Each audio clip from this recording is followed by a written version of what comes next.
सभी को नमस्कार। कैसे हो आप सभी? उम्मीद करता हूँ अच्छे होंगे। दोस्तों, हम मेडिसिन पढ़ रहे थे जिसके अंदर हम लोगों ने डायग्नोसिस तक पढ़ लिया था। आगे का जो टॉपिक है वो अपने आज शुरू करते हैं। आज अपने पढ़ने वाले हैं rapid and course of disease, यानी कि जो बीमारियाँ होती हैं उनकी क्या क्या अवधियाँ रहती हैं और उनके परिणाम क्या क्या रहते हैं आखिर में, तो वो अपने पढ़ने वाले हैं। ठीक है दोस्तों, तो चलिए स्टार्ट करते हैं। अपने देखते हैं डिजीज़। डिजीज़ के अंदर अपने पढ़ेंगे लेटेंट पीरियड। नंबर 1 पर जो बात आती है लेटेंट पीरियड। ठीक है, इसके बाद अपने पढ़ेंगे प्रोड्रोमल पीरियड।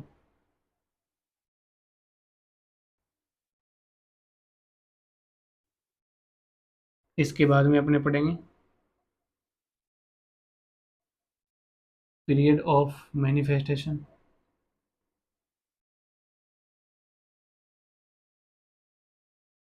मैनिफेस्टेशन और अंत में क्या आता है? Outcome of disease.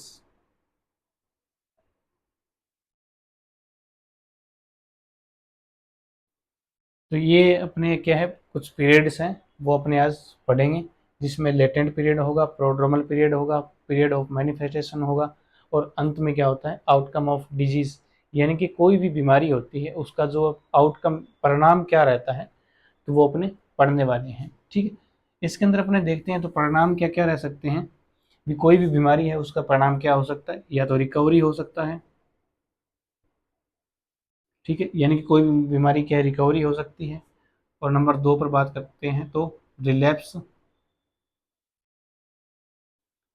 कोई भी बीमारी है वो रिलैप्स हो सकती है, कॉम्प्लिकेशन हो सकती है और क्या हो सकती है?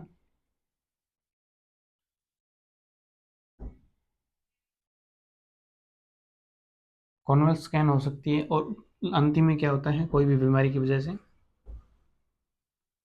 डेथ। यानी कि जो बीमारी का जो परिणाम क्या हो सकता है? रिकवरी हो सकता है, रिलैप्स हो सकता है, कॉम्प्लिकेशन हो सकता है, कन्वल्सन हो सकता है और डेथ हो सकता है। ठीक है, तो ये आज अपने पढ़ने वाले हैं। तो चलिए स्टार्ट करते हैं।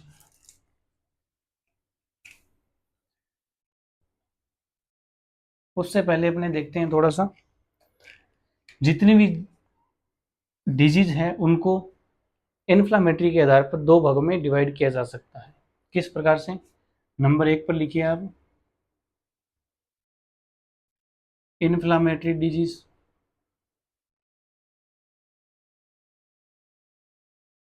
और नंबर 2 पर लिखिए नॉन इन्फ्लामेटरी डिजीज।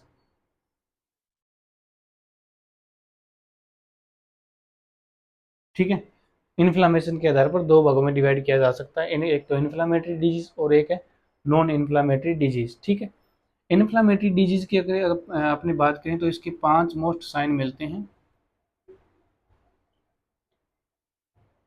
इसके 5 जो है मोस्ट लक्षण मिलते हैं, वो जो अपने को ध्यान में होना चाहिए। नंबर 1 पर बात करते हैं पेन, दर्द। यानी कि शरीर के कोई भी हिस्से या अंग के ऊपर अगर इन्फ्लामेशन है तो उस जगह पर क्या है? पेन फील होता है। ठीक है, तो मुख्य लक्षण एक ये हो गया। नंबर 2 की अगर बात करें तो स्वेलिंग, सूजन जिसे बोलते हैं। शरीर के कोई भी हिस्से में इन्फ्लामेशन है तो वहां पर सूजन मिलेगी और सूजन होगी तो दर्द भी होता है। ठीक है, दो साइन ये अपने को मिल गई। नंबर तीसरा साइन जो क्या है वो है रेडनेस, ललाई। यानी कि शरीर के किसी भी हिस्से में इन्फ्लामेशन हो जाता है तो उस जगह का जो है रक्त संचार बढ़ जाता है, ब्लड सर्कुलेशन बढ़ने की वजह से वहां पे क्या है? रेडनेस आ जाती है। ठीक है, नंबर 4 पर अगर अपनी बात करें तो उस जगह का जो है टेम्परेचर बढ़ जाता है। इन्फ्लामेशन वाला जो पार्ट होता है शरीर का अंग, वहां का जो है टेम्परेचर बढ़ा हुआ मिलेगा, तो ये भी एक साइन है। नंबर 5 की अगर बात करें तो है loss of function. Loss of function, inflammation के कारण कई बार क्या है इन्फ्लामेशन वाला जो अंग होता है वो काम करना बंद कर देता है। तो ये एक भी एक इस चीज़ का साइन अपने को मिलता है। ठीक, नॉन इन्फ्लामेटरी की अगर हम अपने बात करते हैं तो इन 5 लक्षणों में से मोस्टली 2 लक्षण जो है नॉन इन्फ्लामेटरी डिजीज के अंदर अपने को मिलता है। कौन कौन से हैं वो? नंबर 1 पर बात करते हैं स्वेलिंग, यानी कि सूजन अपने को इसके अंदर मिल सकती है। और नंबर 2 पर अगर बात करें अपने तो loss of function, loss of function, यानी कि इन 5 में से ओनली 2 ये लक्षण अपने को नॉन इन्फ्लामेटरी डिजीज के अंदर अपने को मिल सकते हैं। इनका अपने एग्जाम्पल देखते हैं। एग्जाम्पल में अगर बात करें इन्फ्लामेटरी डिजीज की तो इसके अंदर बैक्टीरियल डिजीज होगी, ठीक है, बैक्टीरियल डिजीज होगी, वायरल डिजीज होगी, प्रोटोजोअल डिजीज होगी। ठीक है, तो ये सभी बीमारियां क्या है, इन्फ्लामेटरी डिजीज के अंतर्गत आती है। बात करें अपने नॉन इन्फ्लामेटरी डिजीज की तो इसका जो अपने एग्जाम्पल लिखते हैं, जितनी भी न्यूट्रिशनल डेफिशिएंसी डिजीज है, यानी कि पोषक तत्वों की कमी के कारण जो भी बीमारियां होती है वो इन्फ्लामेटरी डिजीज के अंतर्गत आती है। लिखिए,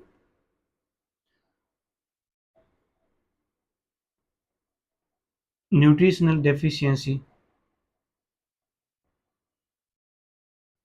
डिजीज, ठीक है, और जितनी भी मेटाबॉलिक डिजीज है,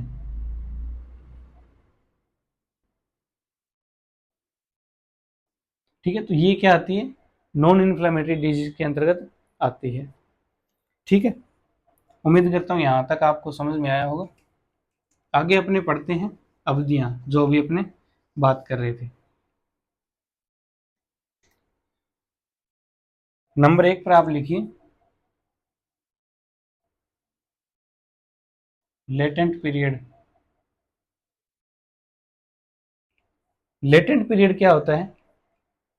कोई भी रोग कारक शरीर के अंदर प्रवेश करता है, उससे लेकर वो रोग कारक रोग पैदा करता है, उसका रोग का प्रथम लक्षण प्रकट होने के बीच का जो समय होता है उसे लेटेंट पीरियड कहते हैं। ठीक है, लिखिए इसके अंतर्गत शरीर में रोग कारक के प्रवेश होने से लेकर रोग कारक के प्रवेश होने से लेकर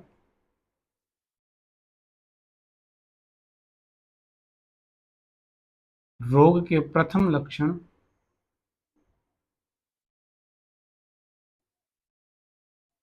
रोग के प्रथम लक्षण के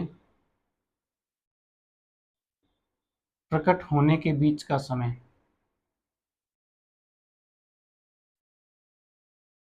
बीच का समय, ठीक है,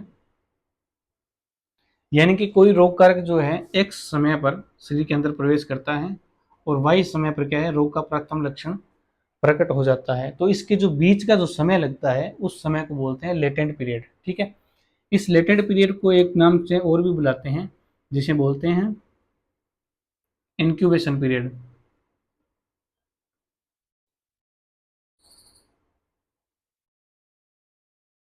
ठीक है, लेटेंट पीरियड को इंक्यूबेशन पीरियड भी बोलते हैं, परंतु जो इंक्यूबेशन पीरियड है ये शब्दावली सिर्फ और सिर्फ किसके अंदर यूज की जाती है, इन्फेक्शियस डिजीज के अंदर।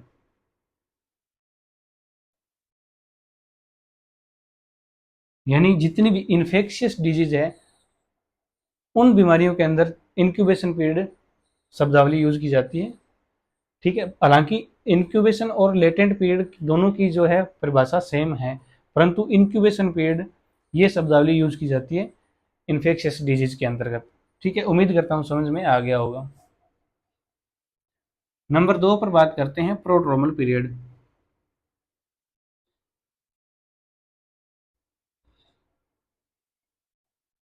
प्रोड्रोमल पीरियड क्या है? देखिए, रोग का प्रथम लक्षण है, प्रथम लक्षण से लेकर सभी लक्षणों प्रकट होने के बीच का समय। यानी कि जो रोग का प्रथम लक्षण होगा उससे लेकर रोग के जितने भी लक्षण हैं वो सारे के सारे प्रकट होने के बीच का जो समय होता है उसे प्रोड्रोमल पीरियड कहते हैं। लिखिए, रोग के प्रथम लक्षण से लेकर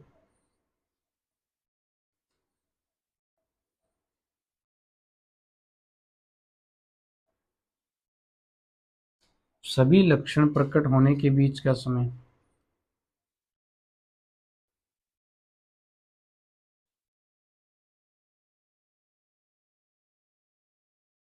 बीच का समय। ठीक है, जैसे मान लो कोई भी जो लक्षण है वो एक समय पर प्रथम लक्षण जो है प्रकट होता है। ठीक है, और सभी लक्षण जो है वाई समय पर प्रकट हो जाते हैं। यानी एक्स समय और वाई समय के बीच का जो समय होता है, यानी प्रथम लक्षण और सभी लक्षण के बीच में जितना भी समय लगता है, आधा घंटा, 1 घंटा, 2 दिन, 4 दिन, जितना भी, तो वो कहलाता है प्रोड्रोमल पीरियड। ठीक है, उम्मीद करता हूँ ये भी आपको समझ में आया होगा। अब अपने बात करते हैं, नंबर 3 पर है period of manifestation. Period of manifestation ये क्या होता है? ये बहुत ही महत्वपूर्ण जो है अवधि होती है किसी चिकित्सक के लिए, किसी रोग का डायग्नोसिस करने के लिए। क्यों? क्योंकि इसमें रोग के सभी लक्षण प्रकट होते हैं। रोग के इसमें रोग के सभी लक्षण प्रकट होते हैं। सभी लक्षण प्रकट होते हैं। रोग के सभी लक्षण प्रकट होते हैं। इस वजह से चिकित्सक को रोग का डायग्नोसिस करने में बहुत ही हेल्प मिलती है और ये इसीलिए चिकित्सा के लिए जरूरी है। ठीक है, लिखिए, इसी पीरियड में रोग का डायग्नोसिस किया जाता है।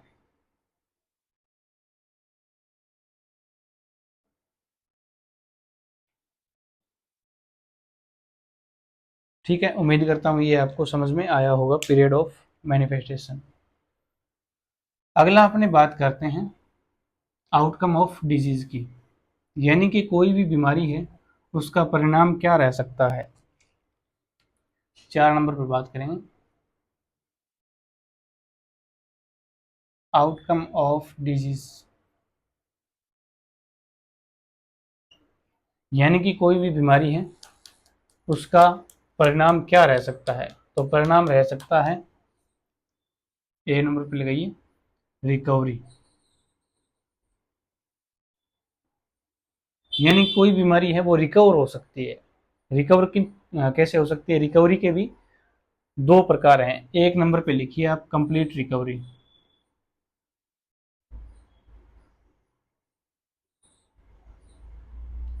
कंप्लीट रिकवरी, और नंबर 2 पर बात करें अपने, इनकम्प्लीट रिकवरी।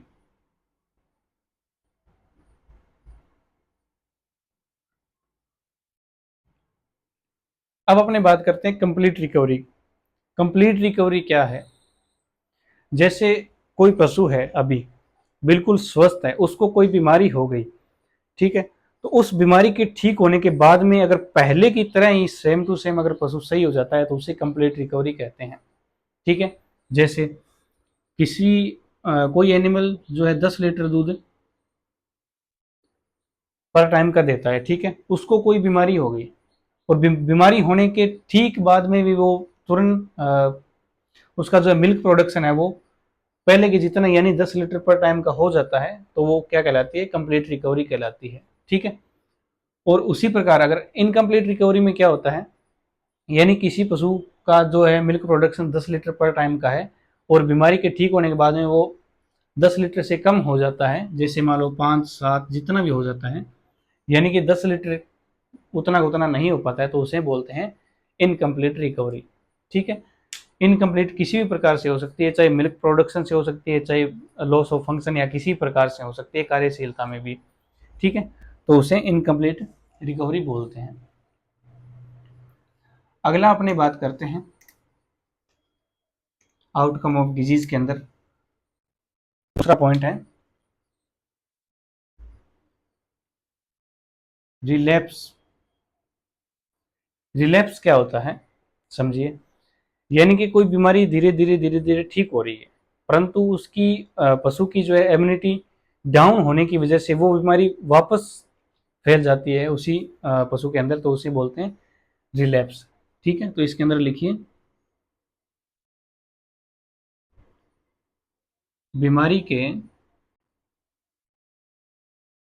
ठीक होते होते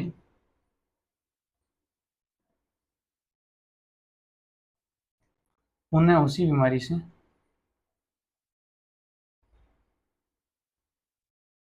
ग्रसित होना। ठीक है, यानी कि कोई बीमारी ठीक हो रही है धीरे धीरे, तो पशु की जो है इम्यूनिटी डाउन हो गई है, तो उस डाउन इम्यूनिटी की वजह से वो बीमारी वापस उसी पशु में हो जाती है, तो उसे रिलैप्स बोलते हैं। ठीक है, अगला अपनी बात करते हैं कॉम्प्लिकेशन।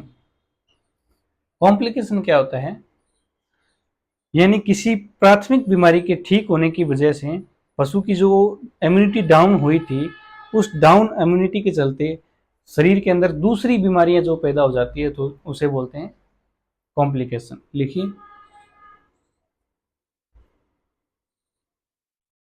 प्राथमिक बीमारी के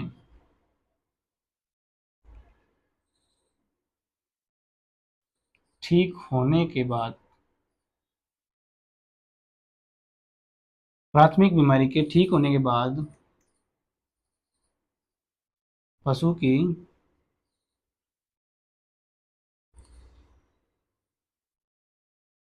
डाउन इम्यूनिटी की वजह से, प्राथमिक बीमारी के ठीक होने के बाद पशु की डाउन इम्यूनिटी की वजह से द्वितीयक बीमारी का होना।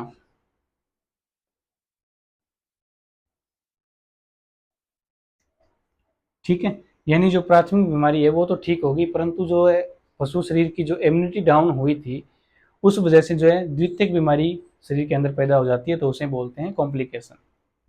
ठीक है, अगला बात करते हैं, अगला 4 नंबर का जो है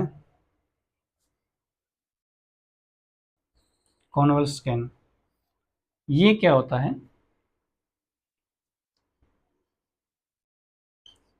बीमारी का धीरे धीरे ठीक होना।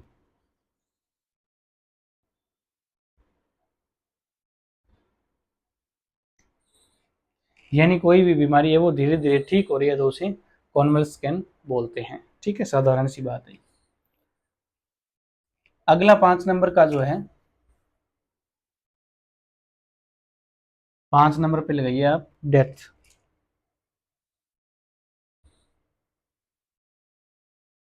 मृत्यु। मृत्यु क्या होती है, बीमारी के चलते पशु की इम्यूनिटी अत्यंत डाउन हो जाती है, जिस वजह से पशु जो है उस रोग के प्रति लड़ नहीं पाता है, और अंततः उस पशु की क्या हो जाती है, मृत्यु हो जाती है। ठीक है, तो लिखिए अत्यंत डाउन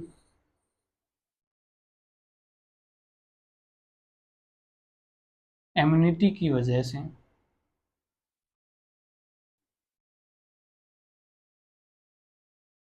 पशु रोग से लड़ नहीं पाता है।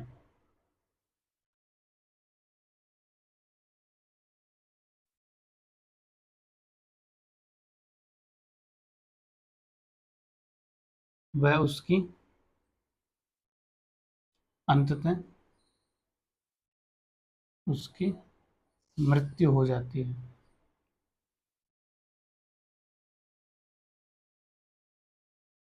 ठीक है, यानी कि कोई रोग है तो उसकी इम्यूनिटी है पूर्णतया डाउन हो गई या बहुत ज़्यादा डाउन हो गई, तो रोग उस बीमारी से लड़ नहीं पाता है, और आखिर में क्या होती है, उस पशु की मृत्यु हो जाती है। ठीक है, अब आगे देखते हैं टाइप्स ऑफ डेथ, मृत्यु के प्रकार। टाइप्स ऑफ डेथ, मृत्यु के भी प्रकार होते हैं। ठीक है। कौन कौन से प्रकार होते हैं, लिखिए नंबर 1 पर।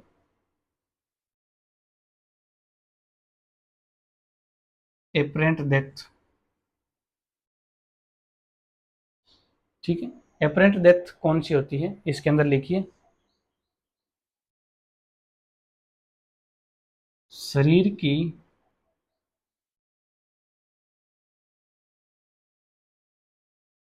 की सभी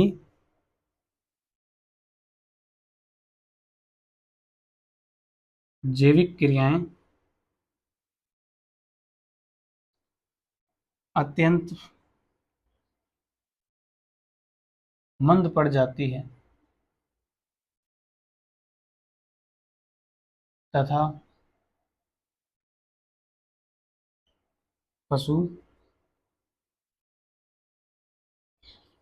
वास्तविक मृत्यु के बहुत करीब होता है।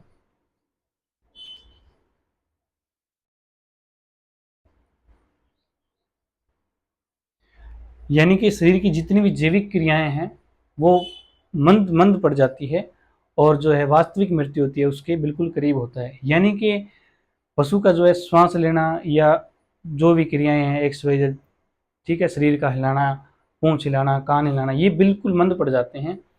और जो श्वास होता है वो जैसे रुक रुक के आता है, एक सांस अभी आ गया फिर नहीं आया, फिर थोड़ी देर बाद में फिर एक सांस आ गया, तो इस प्रकार की क्रियाएं होती रहती है, वो उसे एप्रियंट डेथ बोलते हैं। और पशु जो है वास्तविक मृत्यु के बिल्कुल करीब होता है। ठीक है। नंबर 2 की अगर बात करें, 2 नंबर पर सोमैटिक डेथ।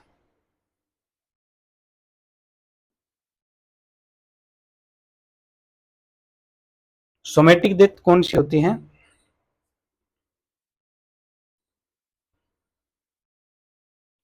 संपूर्ण शरीर का मर जाना।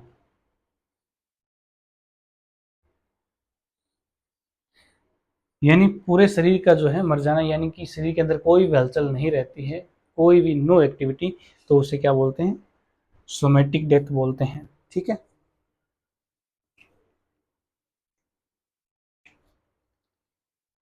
अगला 3 नंबर का प्रकार है मृत्यु का, वो देखते हैं।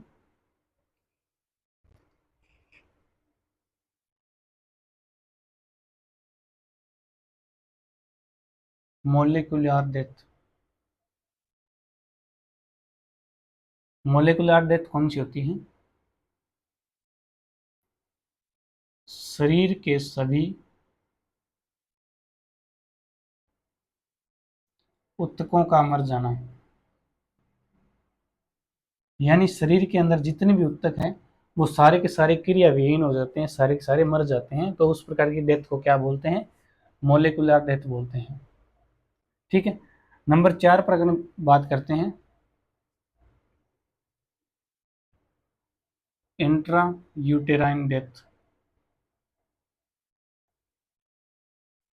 इंट्रा यूटेराइन डेथ कौन सी होती है, प्रेगनेंसी के दौरान गर्भाशय के अंदर ही बच्चे का मर जाना क्या कहलाता है, इंट्रा यूटेराइन डेथ कहलाता है। लिखिए गर्भावस्था के दौरान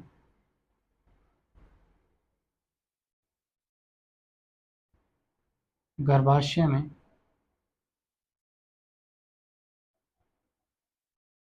गर्भावस्था के दौरान गर्भाशय में बच्चे यानी फीटस का मर जाना। ठीक है। गर्भाशय में गर्भावस्था के दौरान फीटस का मर जाना क्या कहलाता है, इंट्रायूटाइन डेथ कहलाता है। नंबर 5 पर अगर बात करते हैं अपने, नियोनेटल डेथ।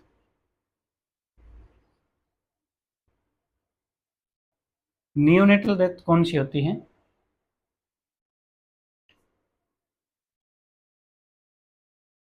जन्म के तुरंत बाद बच्चे का मर जाना।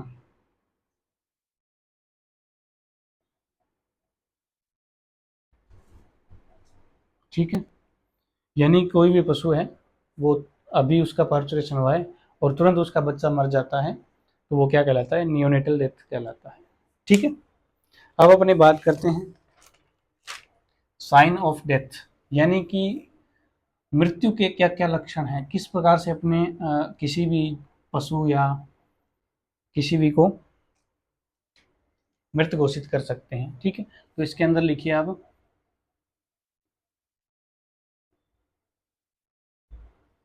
साइन ऑफ डेथ, मृत्यु के क्या क्या लक्षण हैं। ठीक है, नंबर 1 पर लिखिए आप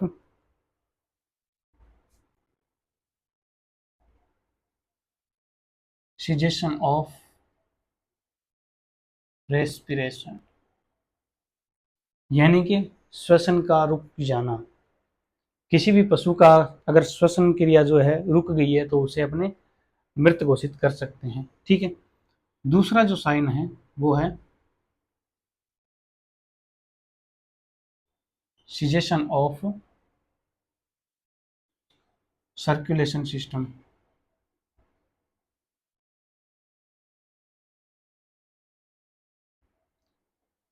हृदय का जो है कार्य करना बंद कर जाना, यानी कि हृदय की जो धड़कन है वो रुक जाती है और जो श्वसन क्रिया है वो रुक जाती है, तो उसे अपने मृत घोषित कर सकते हैं। ठीक है, तीसरा जो साइन है मृत्यु का वो आप लिखिए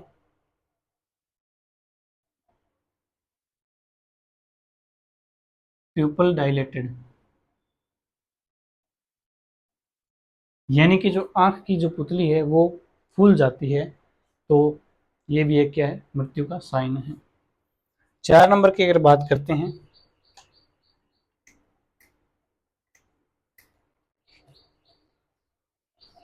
4 नंबर की बात करते हैं, no movement of eye ball, यानी कि किसी भी पशु मृत पशु के अपने आंख के ऊपर इस तरह से हाथ को हिलाते हैं तो क्या है, आई का जो है आई बाल जो है बिल्कुल मूवमेंट नहीं करेगा। ठीक है, तो ये भी एक क्या है, मृत्यु का साइन है। नंबर 5 का अगर बात करें तो रिगर मोर्टिस,